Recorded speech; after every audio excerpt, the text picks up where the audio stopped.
ഈ 3 കണ്ണാടി ഇവിടെ എന്തിനാ വെച്ചേ? ഇത് മുഖം കാണാൻ തന്നെ അല്ലേ? ഇത് കണ്ണാടി ആണോന്ന് ചോദിച്ചാൽ എനിക്ക് അറിയില്ല. ഇങ്ങനെ ഇതിന് വീടിന് വേണ്ടി ഷോപ്പ് ചെയ്യുന്ന കണ്ടപ്പോ എനിക്ക് എന്തെങ്കിലും ഇങ്ങനത്തെ ഞാൻ പറഞ്ഞില്ലേ ഇങ്ങനെയൊക്കെ കാണുമ്പോ എനിക്ക് ഭയങ്കര ഇഷ്ടമാണ്. ഈ ഒരു റിങ് പോലത്തെ. അപ്പം ഇത് കണ്ടപ്പം ഞാൻ വീട്ടിൽ ചെയ്യുന്ന ഈ ഫ്രെയിമിന് മാച്ച് ചെയ്ത് അങ്ങനെ വാങ്ങിച്ചാലോ. അതില് കണ്ണാടി ഒന്നും ഞാൻ നോക്കിയില്ല. ഞാൻ വിചാരിച്ചു സാധാരണ ഇത്ര ഹൈറ്റ്. ഞാൻ പിന്നെ സ്വതവേ കുറച്ച് ഹൈറ്റ് കുറവായതുകൊണ്ട് എനിക്ക് ഇവിടെ വെച്ചാലും കാണൂല. ഇത് ഇക്ക വാങ്ങിച്ചതാ ദുബായിൽ. ഇവിടെ എന്തൊക്കെയുണ്ട് ഇക്കന്റെ കോൺട്രിബ്യൂഷൻസ് എന്തൊക്കെയുണ്ട്? ഒരാൾ അവിടെ കിടന്ന് ഉറങ്ങുന്നുണ്ട്. ഇക്കയുടെ കോൺട്രിബ്യൂഷൻ. അതെ, ഒരാൾ അവിടെ കിടന്ന് ഉറങ്ങുന്നുണ്ട്. അതൊരു വലിയ കോൺട്രിബ്യൂഷൻ. ഇത് ഇത് ഇക്ക എന്റെ വീട്ടിൽ ദുബായിലത്തെ ഫ്ലാറ്റിലും ഉണ്ടാവും ഇതുപോലത്തെ ഒരെണ്ണം. ഇത് ഇക്കേന്റെ അടുത്തുനിന്ന് കൊണ്ടുവന്നതാ.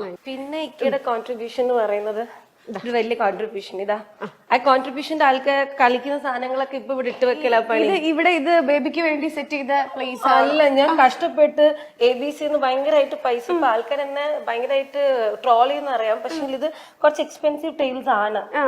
ഇത് ഗോൾഡ് അല്ലേ? കണ്ടോ? ഇതിന്റെ അടിയിൽ ഞാൻ ഗോൾഡ് കട്ടകൾ ഒളിപ്പിച്ച് വെച്ചിട്ടുണ്ട്. വന്നത് പൊളിച്ചു നോക്കരുത് പ്ലീസ്. ഇക്കയുടെ ഒരു വലിയൊരു എന്താ പറയാ, ഈ ഒരു ഹുക്കിക്ക് എന്റെ ചാനലിൽ ഞാൻ പറഞ്ഞിട്ടുണ്ട് ഈ ഇപ്പൊ ഇവിടെ ഇരിക്കുന്ന ആ കിടക്കുന്ന ആള് മുതൽ ഇതായിട്ട് ഭയങ്കര കണക്ഷൻ ആണ് അല്ലെ? ഈ ഹുക്കിയാണ് ഞാനും ഇക്കയും ഹുക്ക് ചെയ്യേണ്ട മെയിൻ. ഈ ഹുക്ക് വാങ്ങിക്കാൻ പോയപ്പോഴാണ് ഞങ്ങൾ തമ്മില് സംസാരിച്ചതും ഒരു ഇഷ്ടം തുടങ്ങിയത് ഈ ഹുക്ക് കാരണമാണ്. തീർച്ചയായും എല്ലാത്തിനും കാരണം മുകളിലുള്ള ഒരുവന്റെ മുകളിൽ നിന്ന് നമ്മൾ പറയുമ്പോ ഇത് ആരെ കയറിയിരിക്കുന്ന മേലെ. അതെ, അവിടെ ഒരു ഫോട്ടോ അല്ലേ. ചില ആൾക്കാർ വീട്ടില് ആരോ വന്നപ്പം പറഞ്ഞായിരുന്നേ ഇത് ഷംനയുടെ വീടാണോ അല്ല ഷംനയുടെ സ്റ്റുഡിയോ ആണ്. ഇത് മുഴുവൻ എവിടെ നോക്കിയാലും ഇവിടെ എന്താ മോന്റെയും ഇക്കാന്റെയും ഒന്നും കൂടെ ഉള്ള ഫോട്ടോ കാണാൻ പറയരുത് കേട്ടോ.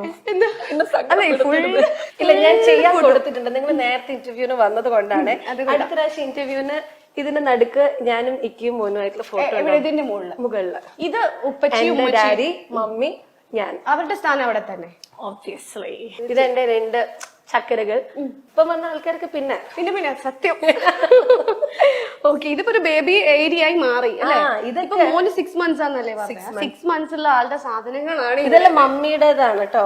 ഈ ഡോൾസ് ഒക്കെ. അല്ല, മമ്മിയാണോ ഇതിൽ കളിക്കുക? അല്ല, മമ്മി എന്താ ചെയ്തെന്ന് വെച്ചാ ദുബായിൽ ഒരു ദിവസം മമ്മി അവിടെ ഉണ്ട്. അപ്പൊ ഇക്ക ഒരുപാട് ഡോളും പായൊക്കെ വാങ്ങിച്ചുണ്ടായിരുന്നു ദുബായിന്ന് കളിക്കാൻ. എന്റെ മമ്മി തിരിച്ചു വരുന്ന സമയത്ത് മമ്മി പാക്ക് ചെയ്യാ. അപ്പം അവിടെ ഷോയിൽ വെച്ച് ഡോളൊക്കെ എടുത്ത് പെട്ടിയിലിടും. ഞാൻ ചോദിച്ചു ഇതൊക്കെ എന്തിനാ എടുക്കണേ? ഇവിടെ എന്തിനാ? അവൻ നാട്ടിലല്ലേ വളരാൻ പോണ, അപ്പൊ അവിടുന്ന് കളിക്കേണ്ടതാണെന്ന് പറഞ്ഞ് കുറെ ഡോൾസ് ഒക്കെ അവിടുന്ന് മാറ്റിച്ചുകൊണ്ടുവന്നതാ. അതെ, ഇവിടെ നമ്മൾ ഈ അറബിക് ടെക്സ്ചറുള്ള വീട്, അതേപോലെ ഇവിടെ വരുമ്പോഴേ നല്ല അറബിക് സ്മെൽ.